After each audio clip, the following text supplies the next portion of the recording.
Buenos días, muchísimas gracias por las palabras, Denise, y por estar aquí. Ayer compartía que estaba muy contenta de estar en este seminario como parte de la representación institucional y de la coorganización, y también estoy muy feliz de poder contribuir con algunas de las reflexiones en esta ponencia, ¿no? y en lo que implica los derechos culturales en la Carta.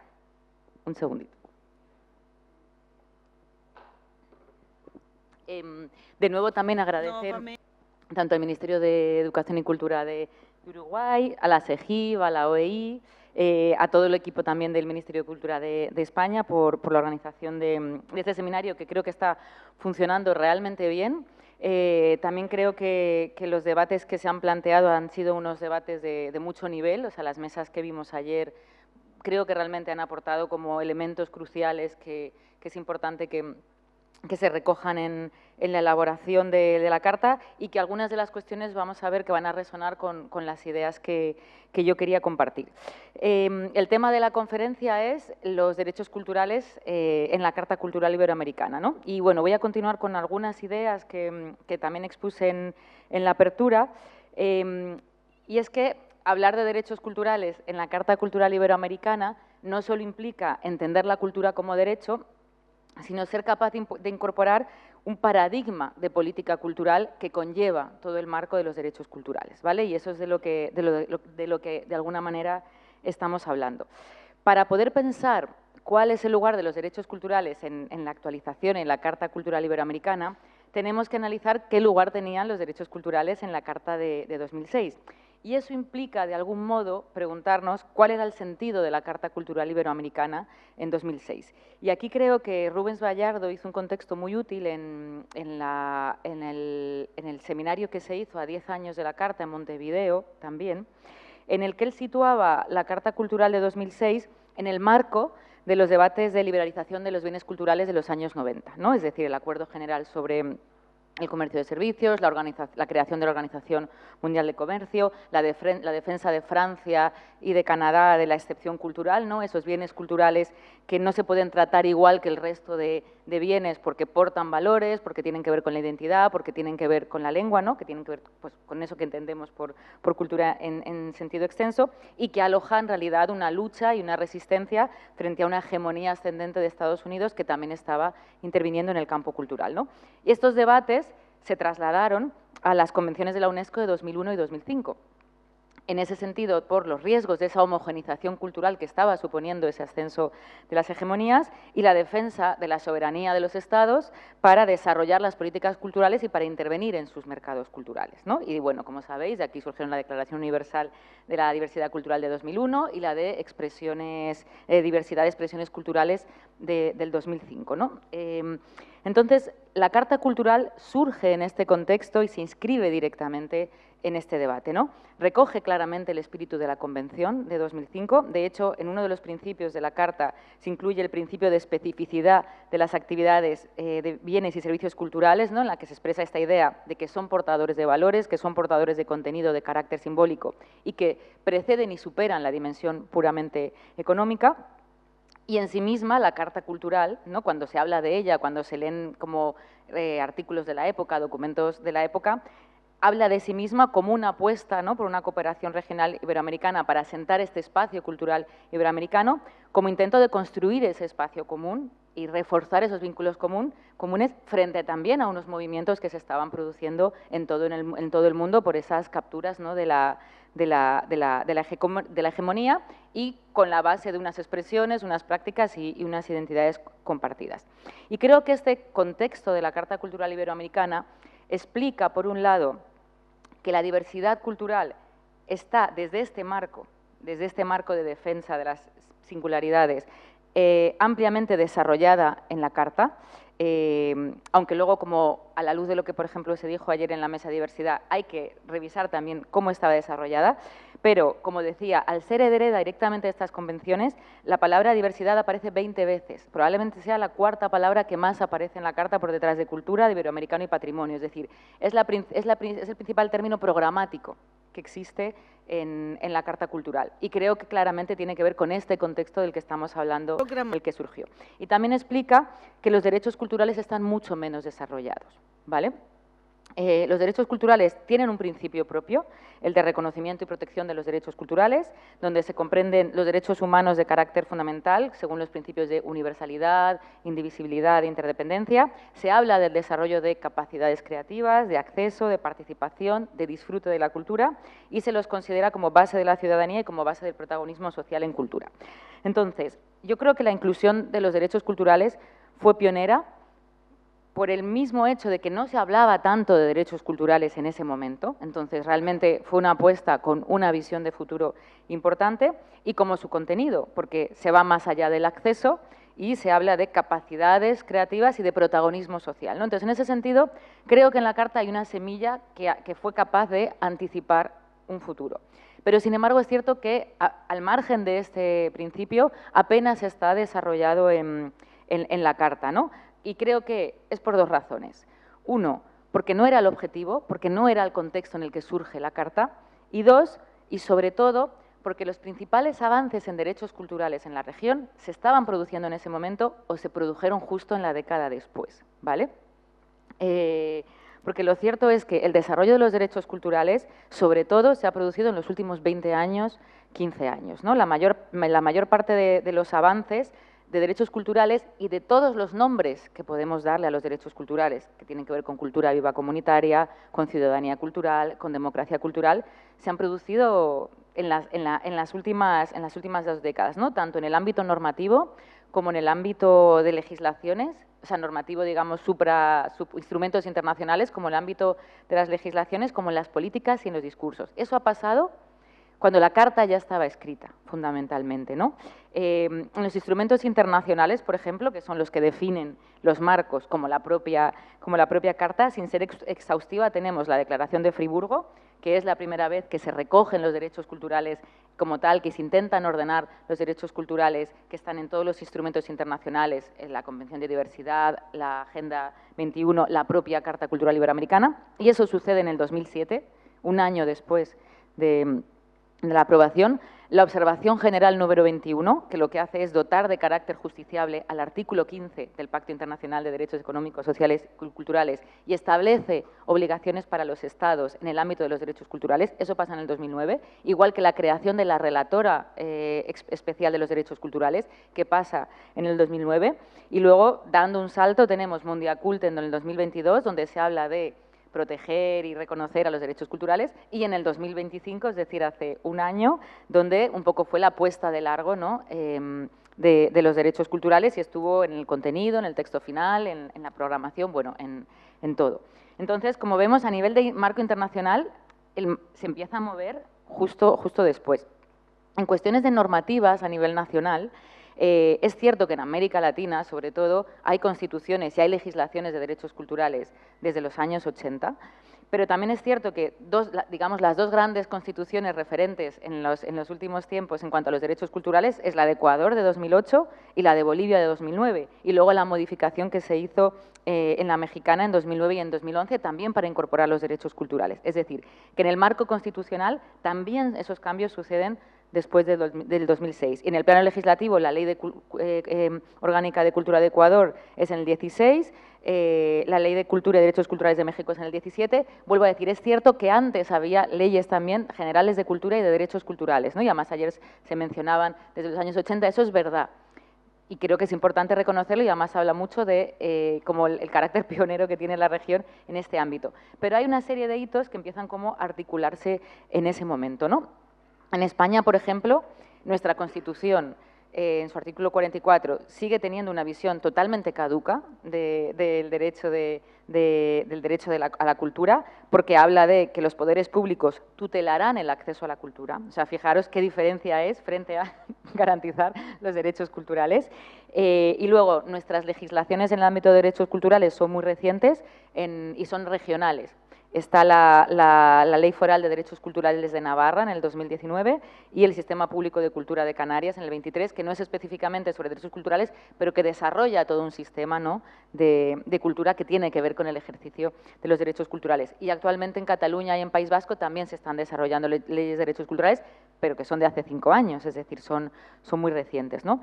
Y luego, en lo que tiene que ver con políticas, pues claro, aquí creo que hay dos grandes referencias en Latinoamérica que han supuesto como un repertorio común para las políticas culturales en derechos culturales y que tienen que ver con la cultura viva comunitaria, que ayer Lía hizo una excelente genealogía de cómo había sido bueno, pues toda su construcción, que comenzó en el 2004, como sabemos, pero que empezó a desplegarse realmente en el 2006.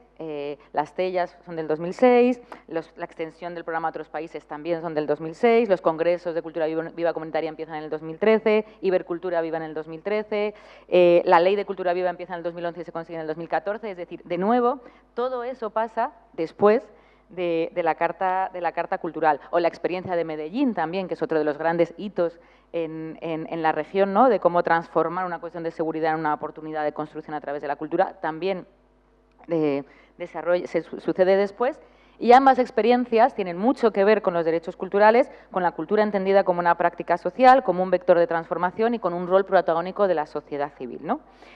En la parte de la parte iberoamericana, en lo que tiene que ver con políticas, pues de nuevo estamos mucho menos desarrollados, ¿no? Hay un Plan Nacional de Artes en Portugal, que creo que es muy importante referenciarlo, que además porque es un proyecto a 10 años, del 2019 al 2029, y es una iniciativa conjunta del Ministerio de Cultura y el Ministerio de Educación, y tiene todo que ver con el desarrollo de los derechos culturales, y luego el Plan de Derechos Culturales de España, con la creación de la Dirección General en 2024 y el plan en 2025, es decir, hace 2 años, también como que para que contextualicemos, ¿no? Pero es cierto que en España, por ejemplo, es la primera vez que se incluye en la estructura administrativa una referencia a los derechos culturales y que se hace un Plan Nacional de Derechos Culturales, ¿vale? Y luego, por último, ¿no?, vemos lo internacional, vemos lo normativo, vemos las políticas y el giro en el discurso. O sea, todo esto ha conllevado desplazamientos del discurso en torno a cómo se comprende la política cultural. En primer lugar, en torno a la noción de cultura, es decir, de algún modo, cuando se sale del marco de los derechos culturales, la cultura está como apresada entre la idea más como de alta cultura, patrimonial, la cultura como algo sacralizado, la cultura ilustrada, ¿no?, o su reverso aparentemente democrático, que es la cultura como objeto de consumo, que parece que democratiza porque llega a mucha más gente, pero que en realidad los dos conceptos como generan una distancia respecto a la cultura, la sacan de la vida cotidiana y la sacan del ejercicio, ¿no?, de las capacidades de todas las personas. Entonces, también los derechos culturales han permitido expandir esa idea de cultura, que estaba de hecho en la propia Declaración Universal y en el PIDESC, ¿no?, cuando se habla de vida cultural. Es decir, no se habla de derecho de acceso a consumos culturales, ni a bienes y a servicios, se habla de vida cultural, ¿no?, una vida cultural que tiene que ver con la identidad, con la lengua, con la cultura comunitaria, con la gestión cultural, con decidir en políticas culturales, ¿no? O sea, es una idea como extensa de cultura.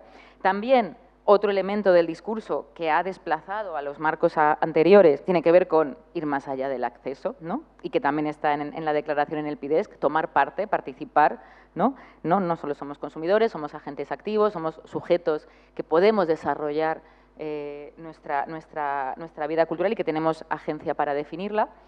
Otro cambio discursivo importante creo que es la idea de que la cultura no solo es un sector, que esto es fundamental, ¿no?, que es una dimensión expandida de la vida, que no se puede separar de muchas de nuestras otras dimensiones, ni en relación con los ámbitos públicos, con la sanidad, con la educación, con el desarrollo del territorio, con el cambio climático, con la naturaleza, ni tampoco con el ejercicio, digamos, como de nuestra dimensión democrática, con la convivencia, es decir, que no es algo que tenga que ver con la gente que trabaja en la cultura, ni con el sector cultural, ni con las instituciones culturales, y que no se puede entender como un compartimento estanco, ¿no? Y que eso también está obligando, y creo que esto es todavía una de las cuestiones muy pendientes, a cambiar la interlocución de las administraciones públicas. Porque al final las administraciones públicas nos relacionamos principalmente con asociaciones profesionales y asociaciones del sector cultural. No nos relacionamos con ciudadanía en general, ¿no?, ese concepto tan abstracto, que es en realidad quien es sujeto activo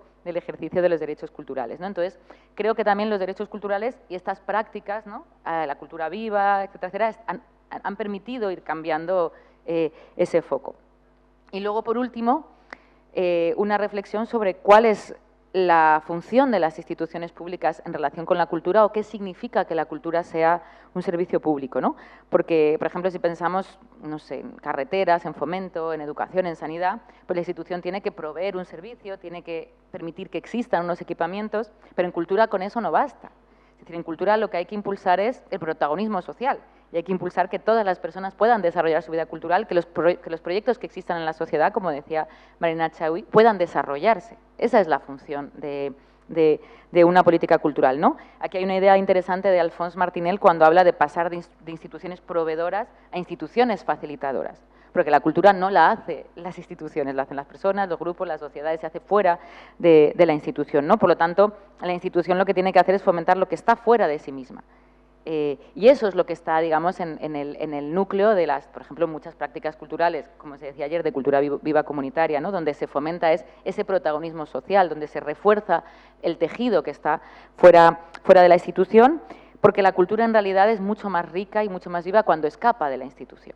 Y en ese sentido, nuestra labor, tanto desde departamentos ministeriales, que es desde museos, centros culturales o donde estemos trabajando, creo que tiene que ver con generar todas las condiciones, dar los recursos para que se pueda consolidar eso que está sucediendo fuera hasta el punto de que desborde a la propia institución, ¿no? Y probablemente la institución sabrá que tiene más éxito en lo que está haciendo cuanto más se le escape aquello que está impulsando, o cuanto más se multiplique, prolifere y aparezca en lugares donde tampoco se le esperaba, ¿no? Entonces, con esto, pues, bueno, quería hacer como una genealogía somera, ¿no?, de cómo ha sido el desarrollo de los derechos culturales en normativas, en marcos institucionales, en políticas públicas y en discursos justo después de que se había aprobado la Carta. Ojalá se pudiera hablar y beber a la vez. Entonces, esta genealogía somera, esta genealogía requiere probablemente un análisis mucho más exhaustivo, pero creo que sí nos permite ver cómo la Carta de alguna manera se quedó fija mientras todo lo demás se estaba moviendo y estaba transformándose, ¿no? Y estaba cambiando, ¿no? Y entonces el ámbito de los derechos culturales y sus múltiples nombres, cultura viva, ciudadanía cultural, democracia cultural, como decía antes, y me parece importante, yo siempre insisto mucho que los derechos culturales ahora se están consolidando como un marco y que es importante hablar de derechos culturales porque son una llave que nos permiten abrir debates que llevan décadas en este sentido. Pero por eso también hay que reconocer que los derechos culturales no inauguran prácticas de derechos culturales, que se venían haciendo, ¿no? Y que lo que nos están posibilitando es darles un marco común, un sentido, una capacidad de intervención política, pero que se llevan haciendo, además, como acabamos de ver, hace mucho tiempo, ¿no? Entonces creo que es importante que la Carta Cultural incorpore los derechos culturales en tanto que el suelo sobre el que estaba se ha ido moviendo y que además es importante que lo haga o que seamos conscientes, y lo avanzaba en la apertura, precisamente en este momento, en este impasse en el que estamos, en el que tenemos la oportunidad de trazar algunas coordenadas para el tiempo que viene, ¿no? Y decía en la apertura que, bueno, pues en realidad estamos como en un cierto momento de crisis, ¿no?, de pérdida de certezas, una crisis que en realidad empieza más o menos en 2008, ¿no?, 2 años después de la Carta Cultural Iberoamericana, que ya sabemos que los movimientos se vienen fraguando, pero que 2008 es un hito en el cual, bueno, pues supone el inicio de la crisis del orden neoliberal. Hasta el 2005 el mundo estaba en torno a unos principios estables del consenso neoliberal, el mercado como principal ordenador de las relaciones, el empequeñecimiento de los estados, y desde finales de la primera década de los 2000, pues esto entra en crisis, ¿no? Un declive económico, un caos sistémico, surgen y cristalizan múltiples crisis, ecológica, social, económica, tenemos la crisis energética, tenemos la ampliación del uso de la guerra por el control de los recursos, el aumento de la desigualdad, la erosión de la democracia, que lo decíamos también al inicio, ¿no? Según los informes, estamos en un retroceso de la calidad democrática más alto desde hace 2 décadas. y luego pues sabemos esa percepción desgastada en la democracia, ¿no?, por parte de capas cada vez más amplias de la población y en general una sensación como de falta de horizontes políticos esperanzadores. Y a la vez, simultáneamente y causa de esto, pues una extrema derecha que encuentra una oportunidad en este desorden, una creciente complicidad de las grandes élites económicas, grandes tecnológicas y grandes economías financieras con esta ultraderecha para, digamos, como, bueno, pues poder reordenarse en todo este caos que está sucediendo, ¿no?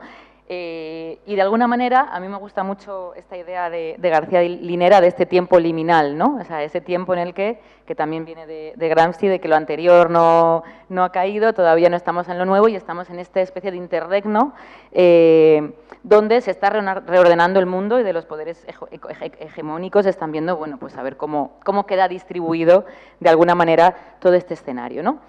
Y es curioso porque en este momento de inestabilidad, de repente la cultura parece que adquiere valor. Yo no sé si habéis tenido esta sensación, que en general la cultura nunca le ha importado a mucha gente, y de repente empieza a estar en muchas discusiones y en muchos debates, ¿no? Y cada vez en conversaciones donde antes estaba desapercibida y parece un poco como que cuando las cosas van mal, parece que nos acordamos de la cultura, ¿no? Y parece que sirve pues para responder a todos estos conflictos que estamos teniendo y que puede aportar una solución por, bueno, pues por la capacidad de la cultura de construir lazo social, porque instaura la empatía, por la capacidad que tiene para generar, ¿no?, relación con la diferencia, convivencia, frente a los discursos del odio, ¿no?, y a la construcción de chivos expiatorios, y bueno, también por la capacidad que tiene la cultura de generar sentidos, ¿no?, esperanzadores, horizontes, que te permitan de alguna manera imaginar que hay algo después de todo esto. Y yo creo que es cierto que la cultura tiene mucho que aportar y tiene mucho que ver, lo creo honestamente, con la comunidad, con la vida democrática, con esa posibilidad de construir horizontes, pero también es cierto que ni es una varita mágica ni en sí misma es un antídoto frente al mal, y que su sola existencia, ¿no?, nombrar la cultura, no va a resolver muchos de los problemas que tenemos, porque de hecho además la cultura también puede perpetuar desigualdades, también puede abrir imaginarios totalmente excluyentes y clausurados y puede forjar identidades rígidas, ¿no? Y de hecho a lo largo de la historia lo hemos visto en muchos momentos.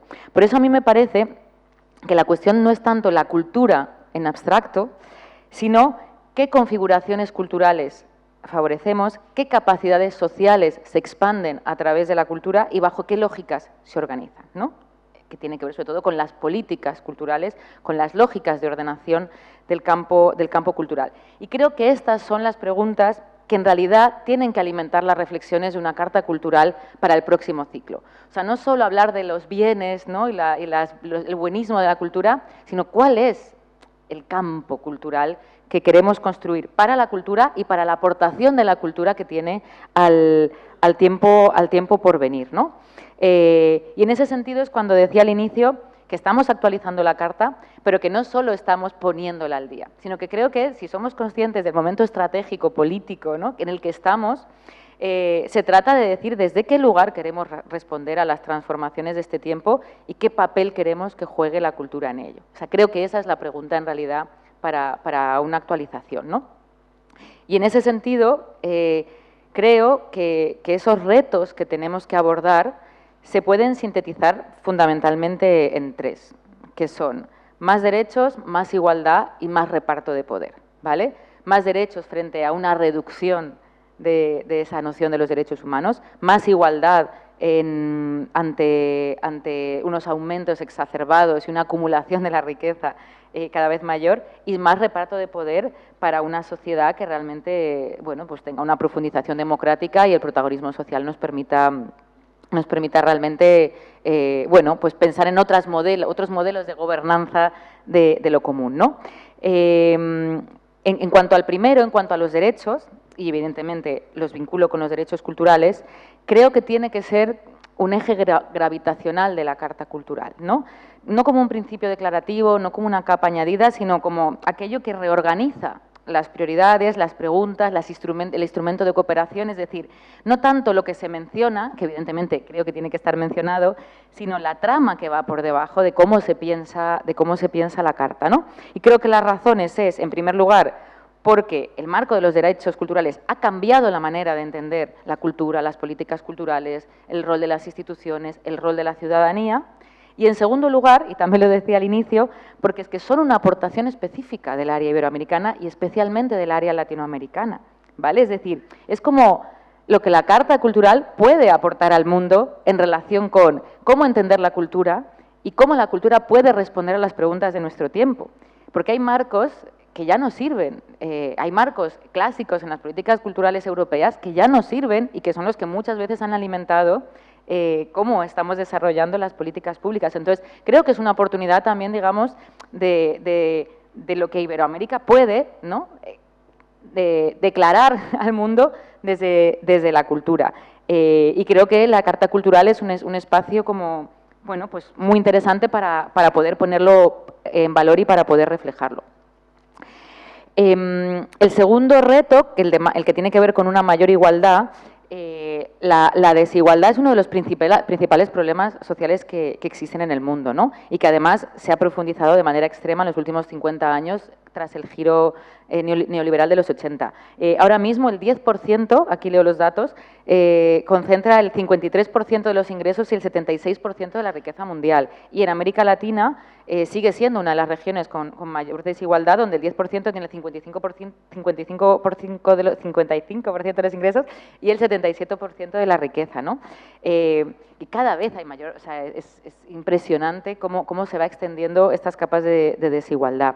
Y esto se refleja directamente en el ámbito cultural. Rubens Vallardo también, en el aniversario por 10 años, en su intervención él decía que creía que el principal problema que había que hacer frente era la cuestión de la desigualdad, ¿no? Entonces yo creo que es importante retomarlo, porque es que además la cultura probablemente sea de los sectores donde más se trasladan las desigualdades sociales y donde menos se atienden.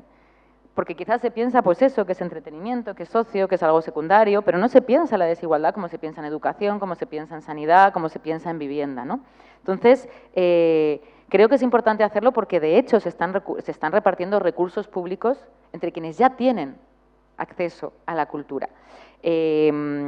Hay un informe del Arts Council que siempre cito, pero que me parece muy ilustrativo, que habla de cómo las actividades financiadas con fondos públicos llegan al 8% de la población y dentro de ese 8% al 2% de rentas altas y más altas, ¿no? Y la realidad es que la gente en general no realiza actividades culturales, no participa de actividades culturales. Lo hace un sector muy concreto y, en general, gente que trabaja en la cultura o gente cercana al mundo de la cultura, mientras gran parte de las prácticas culturales populares quedan fuera del foco de las instituciones, ¿no? Y que claramente lo decía Karina en esta idea de estamos haciendo políticas para pocos desde pocos, ¿no? Y es así, se están haciendo políticas de clase media para gente de clase media, fundamentalmente. Entonces creo que esto es uno de los retos fundamentales, que hay que hacerse cargo de estas desigualdades, ¿no?, que sabemos que son de clases, socioeconómicas, de origen étnico, de género, de discapacidad, y que si no las hacemos, lo que vamos a hacer es ensancharlo, ¿vale? Es decir, no hay posibilidad de negar esta cuestión. Por eso creo que es fundamental incorporar la de redistribución de los recursos como una de las estrategias de las políticas culturales y que se traslade a la Carta Cultural Iberoamericana, ¿no? Que de hecho en la Carta Cultural Iberoamericana se expresa la cuestión de la desigualdad como asimetrías, ¿vale? Entonces, bueno, pues creo que es importante que vayamos más allá, que nombremos a la desigualdad por su nombre, que la entendamos como algo que afecta de una manera indisociable al ejercicio de los derechos culturales y que le demos una posición más central, mediante un principio específico de equidad e incluyéndola de manera transversal en todo el desarrollo de la Carta Cultural. Es decir, de cualquier cosa que se hable, hay que hablar de cómo realmente se puede garantizar eso en las condiciones de desigualdad y cómo la cultura puede contribuir a ello. Y luego, en último lugar, el último reto que me parece importante es lo que tiene que ver con la distribución del poder, ¿no? Y la cuestión, bueno, de la participación o como queramos llamarlo. Y como decíamos, hay un momento de desencanto democrático, el apego se ha debilitado y se ha debilitado fundamentalmente, y eso también lo dicen autores como García Linera, Gutiérrez Aguilar, etcétera, etcétera, porque no ha garantizado la igualdad material para amplias capas de población, y porque no ha ha generado la posibilidad de que las decisiones se puedan construir de manera colectiva. Es decir, es una democracia que históricamente se ha desarrollado de la mano de la expansión del capitalismo y del liberalismo, y que en muchos casos, muchas veces ha funcionado más como una forma de administración y de legitimación de las desigualdades que como algo que permitía resolver, ¿no?, y redistribuir realmente esa igualdad y ese poder. Por eso es normal que exista ese desencanto con las formas democráticas y que las derechas estén aprovechando totalmente esas crisis. Pero claro, superar esa crisis de la democracia no puede pasar por una renuncia a esta forma, ¿no?, sino que lo que tiene que pasar es por redoblar la apuesta, es decir, por más participación, por más decisión colectiva, por más protagonismo social, por desconcentrar la producción de la decisión en los asuntos comunes y por confiar en la capacidad de la ciudadanía para deliberar, ¿no? Y creo que estas reflexiones son totalmente pertinentes y tienen mucho sentido en el ámbito cultural por dos razones. Porque cuando hablamos de derechos culturales no hablamos solo del acceso a la cultura, sino que hablamos de la contribución de todas las personas al campo cultural y, por lo tanto, también a su capacidad de decidir en las políticas culturales y en la gestión de los recursos públicos. Y aquí creo que esto es para otro debate, pero creo que todo lo que tiene que ver con formas de gobierno, de codecisión, de cultura de gestión público-comunitaria, en los tiempos que corren son esenciales para restaurar la confianza en las instituciones y para confiar en los agentes sociales como una extensión de lo público, no como una noción expandida de lo público. Y por otro lado, porque la cultura sí que es una palanca de democratización y de politización en el sentido de hacerse cargo de los asuntos comunes, ¿no? Lo decía Patrice Meyerbeer, que es uno de los autores de la Declaración de Friburgo del 2009, cuando hablaba que los derechos culturales son la clave de bóveda del resto de derechos y que son como una palanca para su ejercicio. Es decir, en cuanto desarrollamos nuestras capacidades de expresión, de imaginación, de vinculación con los demás, lo que hacemos es dotarnos de capacidad de enunciación, de representación, de tener un lugar desde el que intervenir en el mundo. Y eso tiene que ver con el ejercicio de los derechos culturales y con las capacidades culturales. Y luego porque a través de la cultura se desarrolla la autoorganización social. Lo decía Alía, que me pareció súper interesante, o sea, súper como en el punto, ¿no?, esta idea de favoreciendo esa organización social se conseguía que cuando los gobiernos querían dejar de apoyar un proyecto, esa organización social ya estaba. Es decir, de alguna manera la cultura, a través de todas esas organizaciones de la creatividad colectiva, van generando tejido social, van vertebrando sociedad, ¿no? Por eso la idea de que la cultura es un caballo de Troya para politizar la sociedad, pero no porque meta eslóganes, ideas, sino porque configura la relación material, porque construye ciudadanía, construye sociedad, construye tejido. Entonces, es indisociable de una profundización democrática, ¿no? Entonces, creo que la Carta Cultural tiene que hacerse cargo de esto, tiene que entender, de alguna manera, tiene que trasladar como un concepto de distribución del poder que incluso va más allá de la idea de participación, ¿no? Por ejemplo, hay un principio en la Carta que se habla que deben existir marcos normativos e institucionales que faciliten dicha participación, en el principio de participación. Bueno, pues yo creo que hay que darle mayor volumen a esto, ¿no? Pues porque uno, la participación no solo tiene que ver con hacer cultura, sino porque tiene que ver con, bueno, pues toda esta profundización que acabamos de decir. Entonces, yo creo que, de nuevo, hay que darle un mayor volumen en la Carta. Entonces, bueno, como para ir ya, no terminando, pero acercándome, dirigiéndome hacia el final, creo que estos son los ejes que deben estructurar o estar de alguna manera en la Carta Cultural, ¿no? O sea, más derechos, más igualdad, más reparto de poder. Y creo que, en el fondo, muchos otros de los temas que atraviesan la Carta y que hemos visto estos días tienen todo que ver con esto.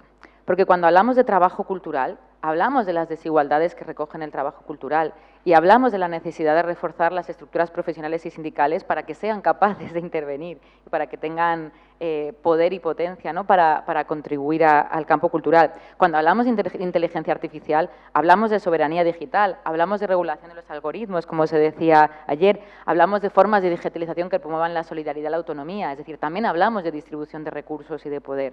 O, por ejemplo, cuando hablamos de diversidad, ¿no?, lo decía Jason, hablaba de la necesidad de que las comunidades afrodescendientes, originarias y racializadas y migrantes tengan poder político y económico. Tiene que ver desde la institución con redistribuir poder y recursos, ¿no? E ir más allá de esta idea de diversidad centrada en la representación simbólica, incorporar realmente estas cuestiones. Entonces, creo que, en el fondo, cuando hablamos de muchos de los temas, estamos hablando de derechos, de poder y de recursos, ¿no? O sea, de democracia, de igualdad y de derechos, que son precisamente los principios que se están viendo cuestionados en este momento de impasse y en este momento de transición. Entonces, creo que la actualización de la Carta es una oportunidad política en el sentido de común, ¿no?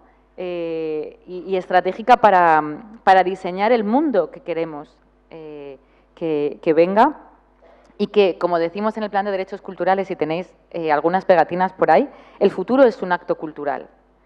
La cultura, o sea, el futuro se escribe también con la cultura, ¿no? Entonces, la Carta Cultural puede ser un renglón también en ese futuro que estamos escribiendo y que creo que tenemos la posibilidad de dejar apuntadas algunas sendas para ir definiendo dentro de las posibilidades, sabiendo que la cultura no es una varita mágica, pero bueno, pues contribuir a un futuro más justo, más habitable, más amable y mucho más cercano al que desearíamos, y hacerlo desde un espacio común como es el ámbito iberoamericano, que tiene mucho que aportar en este sentido al mundo.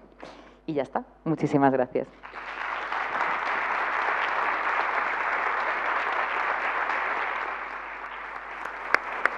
Muchísimas gracias, Jazmín.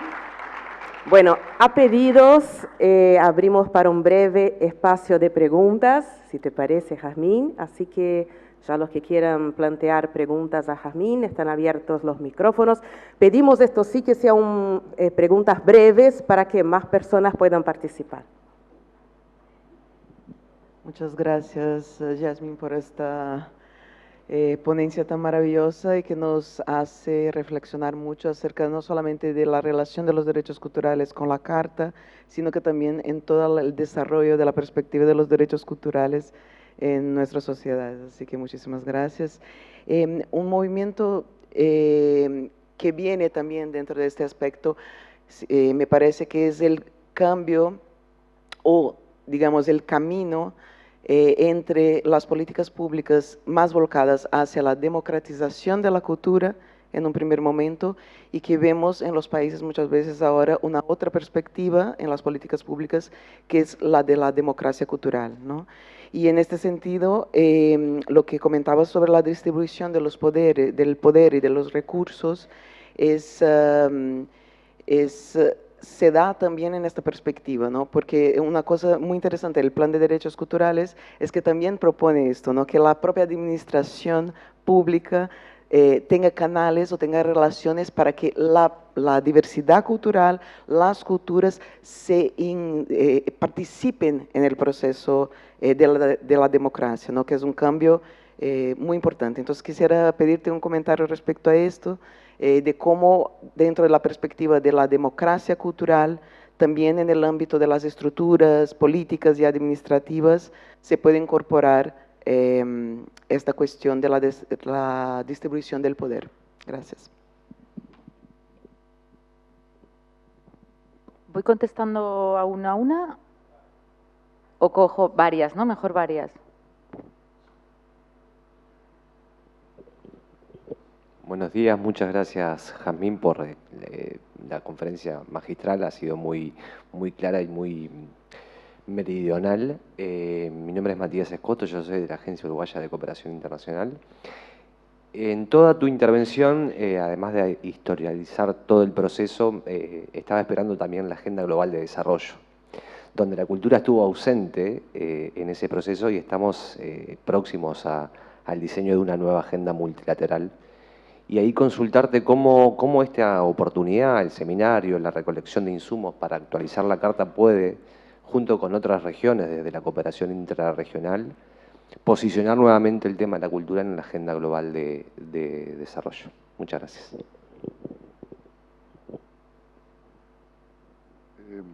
Gracias, Jazmín, por la excelente presentación. Yo tengo una pregunta. Tú dijiste muy bien el riesgo de haber estado haciendo políticas culturales desde la clase media para la clase media, ¿no? Las desigualdades. Y creo que el tema de la inclusión y la diversidad ha sido trabajado y ya está presente. Pero a mí me sigue sorprendiendo que hay sectores marginales, invisibilizados, quizás porque ni siquiera pueden ser considerados ciudadanos, y ahí tengo un matiz contigo. Yo creo que ciudadanía cultural no es en abstracto, que la ciudadanía cultural se construye otorgando ciudadanía. Estoy pensando, no sé si en todas partes del mundo, en Uruguay estamos en una emergencia en la gente en situación de calle, expresos, adictos, problemas con salud mental, gente que está marginada por su familia, y que es una población en situación de calle que no creo que solo en Uruguay, viene creciendo y multiplicándose en varios países, no solo de América Latina, sino del mundo. Entonces, mi pregunta sería, ¿en qué medida la revisión de la Carta Iberoamericana no debía prestar atención a este sector que ni siquiera tienen derechos, ni que hablar de las personas con problemas de salud mental, ni los que carecen de ciudadanía civil porque están presos en las cárceles? Gracias.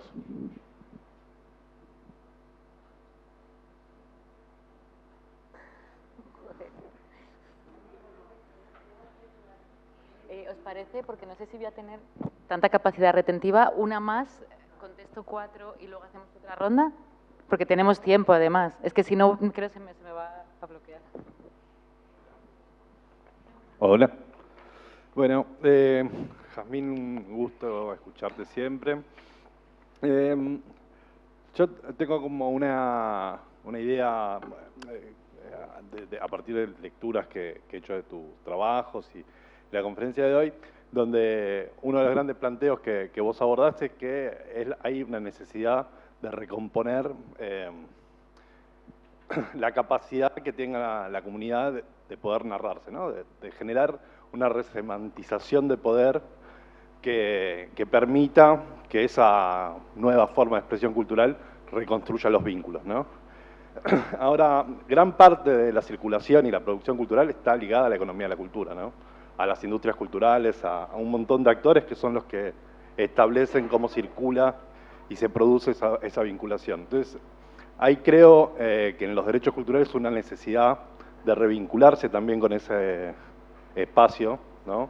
Y de intervenir en las formas en las cuales se produce las industrias culturales para poder tejer una alianza que fortalezca. Bueno, pensar ahí si tenés algo para decir. Vale. A ver, respecto a la que preguntabas, Mariana, lo que decías, Mariana, la reflexión de democratización y democracia, o sea, claro, hay esos dos paradigmas, pero yo sí creo que es importante como no hacer posiciones cerradas de esos paradigmas, ¿vale? Porque al final el paradigma de la democratización que decía, ¿no? Acerquemos un acervo cultural que existe a grandes capas de población. ¿Qué problemas tiene esto? Acercar, ¿qué acervo? ¿No? Y entonces ahí empiezan todos unos debates en torno a la cultura no se acerca, la gente también tiene sus propiedades culturales, a quién representa ese acervo. Pero hay una cosa que es verdad y es, ¿quién puede llevar a sus hijos a que vayan a un conservatorio? ¿Quién les puede llevar a clases de teatro?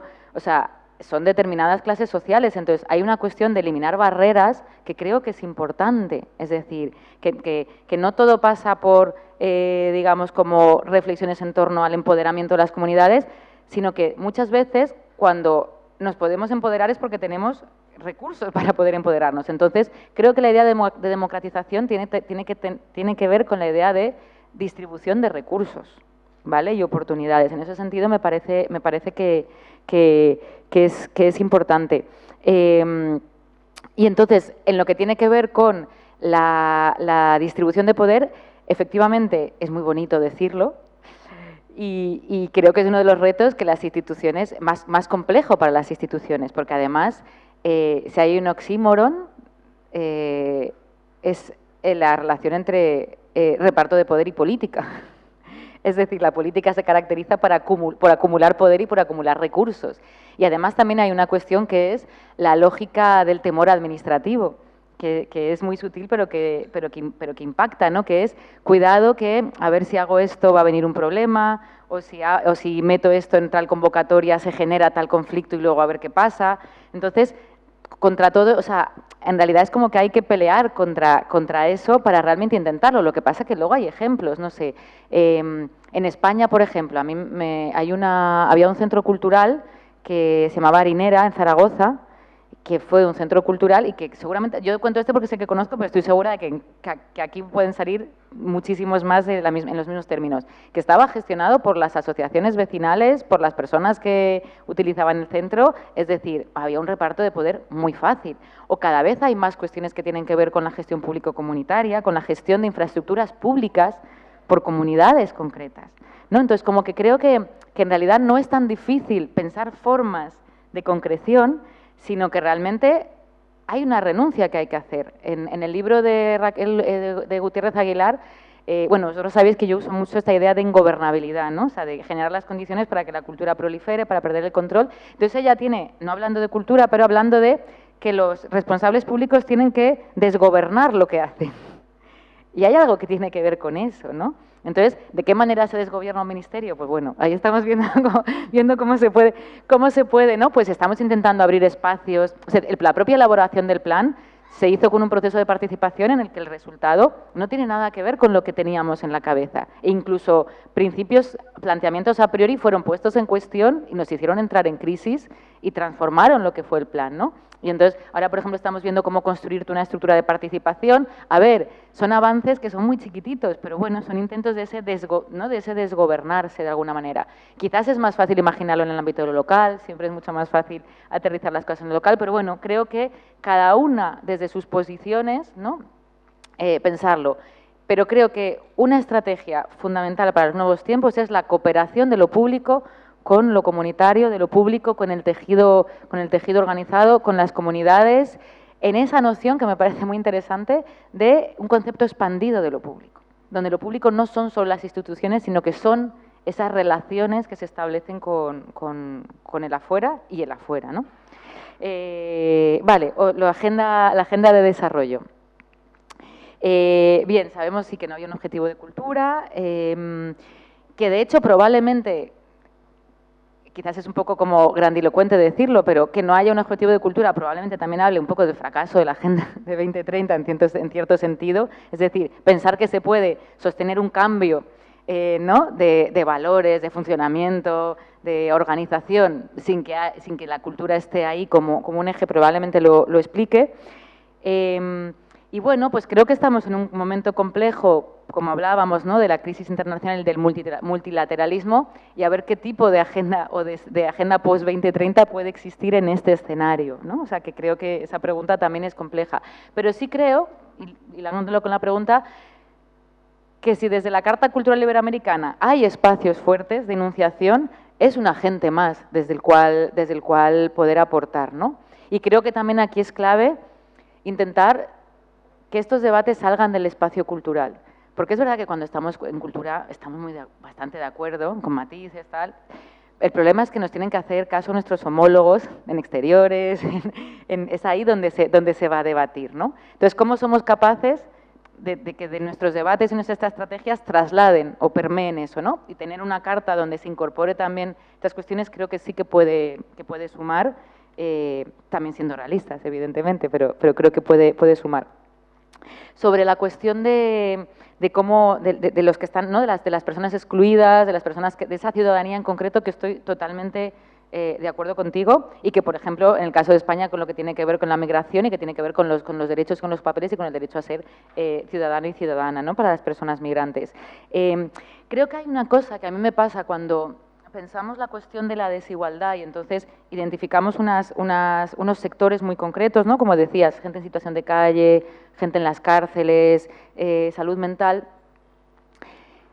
que a mí me preocupa que pensemos solo la cuestión de la igualdad en términos de inclusión de unos excluidos y no en términos de exclusión de unas mayorías sociales. Evidentemente, dentro de esa exclusión, no todo el mundo está en la misma situación de emergencia, de urgencia. Pero lo que es cierto es que con el aumento de la desigualdad, cada vez más gente está entrando en esa situación de emergencia. Y por eso hay más gente en situación de calle, por eso hay más gente con problemas de salud mental, ¿no? Entonces, creo que hay un giro que hay que hacer para dejar de pensar que hay algo que funciona bien y que hay unos grupos que están excluidos, a darnos cuenta de que no, de lo que está sucediendo es que hay una minoría que tiene mucho y una gran mayoría que tiene distintos niveles de exclusión, ¿no? Y que si no asumimos eso, cada vez esa minoría va a tener más y esa exclusión va a ir siendo cada vez más profunda, ¿no? Entonces, a mí me sirve pensarlo así, porque si no hay veces que las políticas se resuelven con programas destinados únicamente a determinados sectores concretos, que es muy importante y que se necesita. Y de hecho en el Ministerio tenemos un programa para mujeres en prisiones, tenemos un programa, acuerdos con el Comisionado de Salud Mental del Ministerio de Sanidad, es decir, participamos de esta misma lógica. Pero creo que si no, al final va a parecer que nos conformamos con determinados programas dirigidos a determinados sujetos, cuando en realidad, o sea, preguntémonos a la gente que hay a nuestro alrededor, ¿quién considera que la cultura es importante en su vida? ¿Quién considera que la cultura tiene algo que no sé, pues la gente que estamos en el mundo de la cultura y nuestros adyacentes, ¿no? Entonces, sí creo que es importante como darnos cuenta de eso. Y luego, la última. Vale, la de la economía.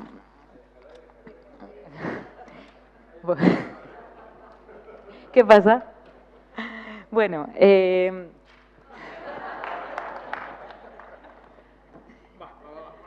tengo. Espero que no se me caiga ninguno más. La de la economía. Sí, yo creo que muchas veces, y además eso probablemente es una falencia que yo reconozco en mí misma, que cuando hablo de derechos culturales muchas veces me cuesta pensar la dimensión económica porque es una dimensión compleja, donde la impotencia de actuar se hace muy fuerte, porque claro, los poderes, ¿no?, económicos son tan fuertes que cómo intervienes en las grandes plataformas, en las grandes concentraciones, ¿no? Pero bueno, creo que sí que hay una línea de acción que tiene que ver mucho pues, con la economía social, con el cooperativismo, que es verdad que no va a dar respuesta a todo, pero sí que creo que es una manera de preguntarnos qué modelo de producción cultural queremos, qué relaciones profesionales queremos, ¿no? Que tiene muchísima capacidad de crecimiento, la economía social, que permite también salir de este eterno asociacionismo en el sector cultural, y que puede dar respuestas pues, a pensar cómo se produce cultura de manera democrática, donde el trabajo esté mucho mejor reconocido, con una visión sostenible de todo el entorno. Entonces, creo que hay que hacer apuestas por políticas culturales que promuevan todo este ámbito. De hecho, ahora mismo en España estamos empezando una agenda de economía social en cultura y creo que va por ahí, o sea, creo que hay algo que tiene que ver con eso.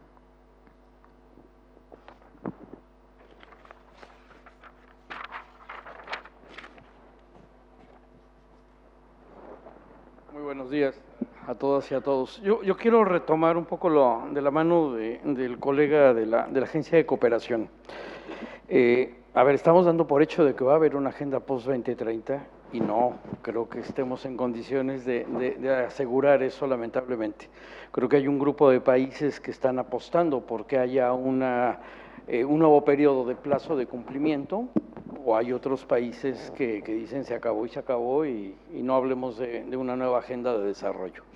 Sin embargo, creo que el espacio iberoamericano ha sido, y creo que hay evidencia de esto, uno de los espacios más dinámicos y que más ha podido proponer, y sobre todo en el marco de Mundiacult, donde tanto en las dos últimas ediciones queda muy evidente, queda muy claro la cultura como bien público global, y también se avanzó bastante en derechos. Creo que evidentemente la edición de Barcelona fue muy clara y contundente en ello.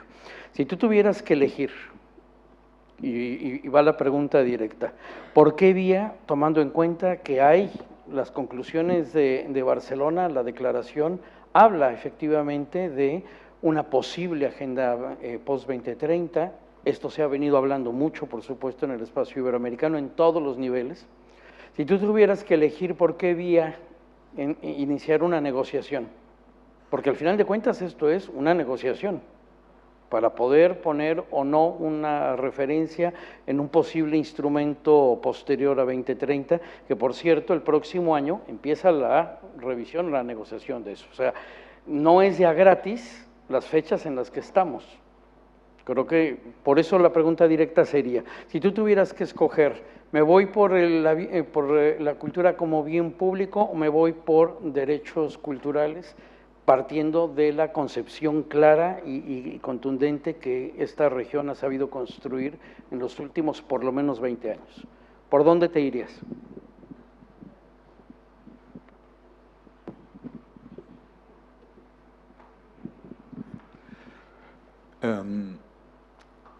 Gracias por su presentación muy interesante. Cuando hablaba de la genealogía, me recordé de varios de esos momentos que mencionó, porque yo soy una especie de Fidel Castro del Ministerio de Cultura de Brasil, que va pasando por los ministros, pero una cosa que me incomoda en la carta es su carácter declaratorio.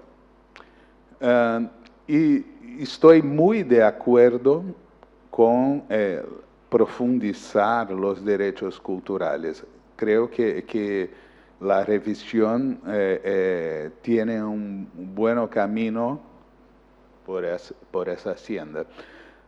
Pero, ¿qué te parece que no sería posible tornar la carta un poquito más vinculante, de alguna forma, o sea, que tengamos alguna obligación de cumplir con esa carta en cuanto a estados, alguna.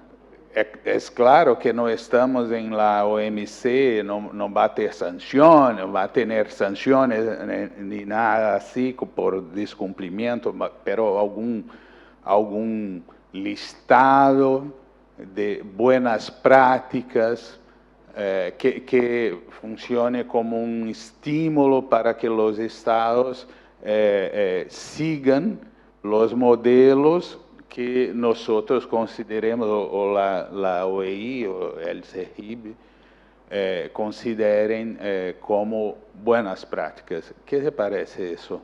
Gracias.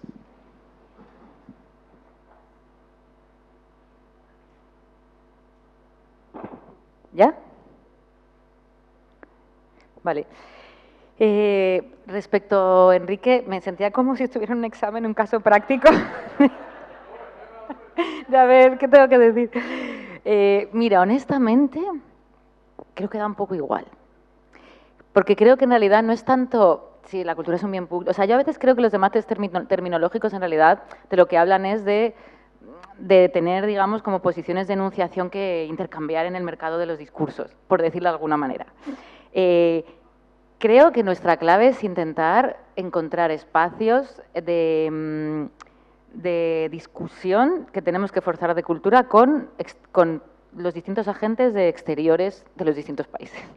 O sea, creo que eso es lo que hay que hacer. Y luego, en el fondo, si en la Agenda 2030, si existe, o en lo que exista, aparece cultura como bien público, como en el fondo yo, aunque no esté de acuerdo ni siquiera con cómo aparece, creo que no está mal que aparezca. O sea, al final es como qué grados de conquista se pueden ir haciendo, ¿no? Y si aparece de una forma, eso posibilitará que luego aparezca de otra. Yo prefiero como a mí más me interesa, pero que hay que negociar con tanta gente. Entonces, lo importante es que esté. Por eso creo que en realidad es más, no qué conceptos, sino qué estrategias hay que desarrollar para que esté. Y luego, la función declaratoria. Yo estoy totalmente de acuerdo.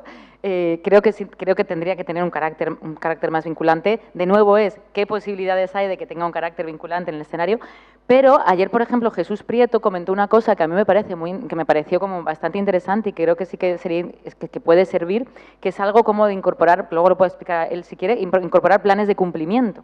Es decir, a lo mejor no hay algo de esto tiene que ser así, pero es bueno cómo esto lo van a desarrollar los países y hacer un seguimiento, ¿no? ya es una manera de, bueno, ¿esto está pasando o no está pasando y cómo está pasando? Entonces creo que eso puede ser una manera de hacerlo.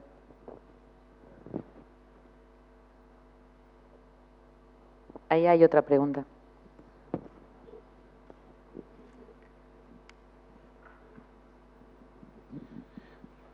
Buenos días. Muchísimas gracias por la presentación. Hay dos cosas que me llamaron la atención en el proceso de la exposición. La primera, señalar que antes la cultura no era un espacio interesante, porque creo que hasta hace, no sé, 10 o 15 años atrás, no era un campo de disputa político, solamente un espectro digamos, de la línea política entendía la cultura como algo relevante sobre lo cual escribir. Hoy estamos en un nuevo contexto donde ambas partes del espectro político, digamos, han ingresado al campo de la cultura para justamente hacer la cultura como un espacio de debate político. La gran pregunta aquí ¿es realmente el momento en el cual debemos tener la cultura como un espacio de debate político, tomando en cuenta que en los momentos en los cuales construimos un proceso o todo un andamiaje sobre temas de derechos, el gran riesgo es que cuando se convierte en un espacio de disputa político no se avance? Entonces, ¿qué es lo que necesitamos? Necesitamos avanzar y construir, digamos, todo un andamiaje para garantizar derechos culturales o quedarnos en la discusión como en la cultura, como un campo de disputa político. Y lo segundo tiene que ver con, se ha hablado de estos dos paradigmas, ¿no? De la democratización de la cultura como espacio para garantizar el acceso a bienes y servicios culturales y el espacio y el otro paradigma vinculado a la democracia cultural como este espacio para garantizar, digamos, mayor participación de los sujetos de derecho en el campo cultural. Y la gran pregunta aquí para aquellos que tienen que hacer política pública, diseñar y formular política pública, al margen de los dos paradigmas, es ¿qué problema público debemos resolver para garantizar derechos culturales en nuestras sociedades, más allá de esos campos también de disputa ideológico sobre democratización de la cultura o democracia cultural? Gracias. ¿Alguien más? Venga, y así hago dos.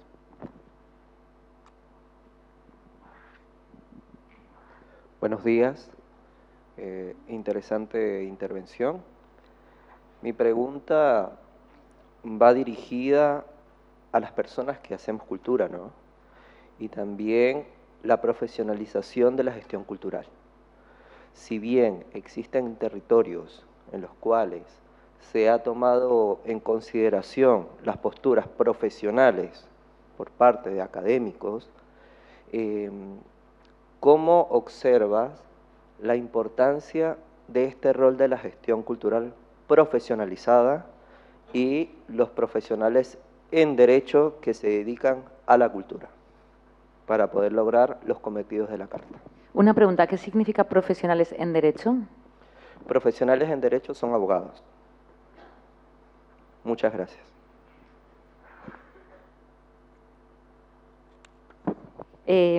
Vale. Respecto a lo de el campo cultural como campo de debate político, que es cierto que en los últimos años se ha producido, además esta reflexión me interesa especialmente porque efectivamente en los últimos años ha habido una como politización de la cultura, la idea de que la cultura tiene que ver, ¿no?, con las batallas culturales, además, las batallas de Marcos, etcétera, etcétera.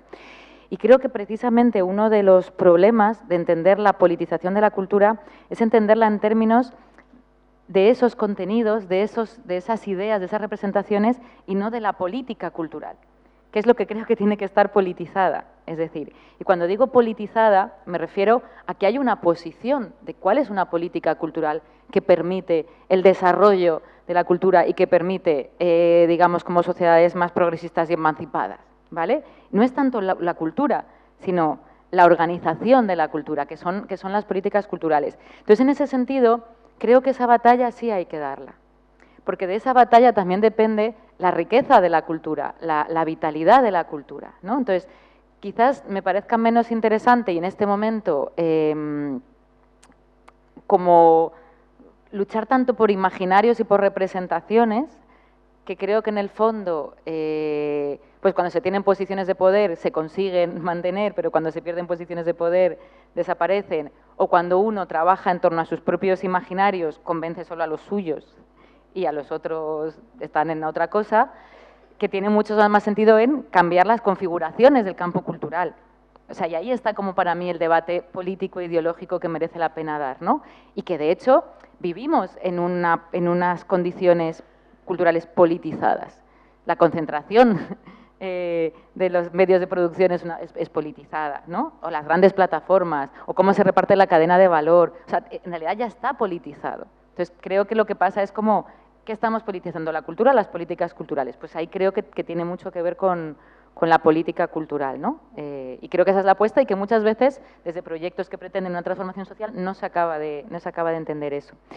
Y respecto a la pregunta de qué papel juegan los gestores culturales profesionalizados y los abogados no sé mucho qué contestar, honestamente, porque, bueno, pues los abogados, como muchos otros sectores, ¿no? En las cuestiones que tengan que ver con disputas legales o con apoyo, o sea, o con capacidad de generación de legislación, hasta ahí llega mi imaginación y mi conocimiento. Y en la gestión cultural profesionalizada creo que es importante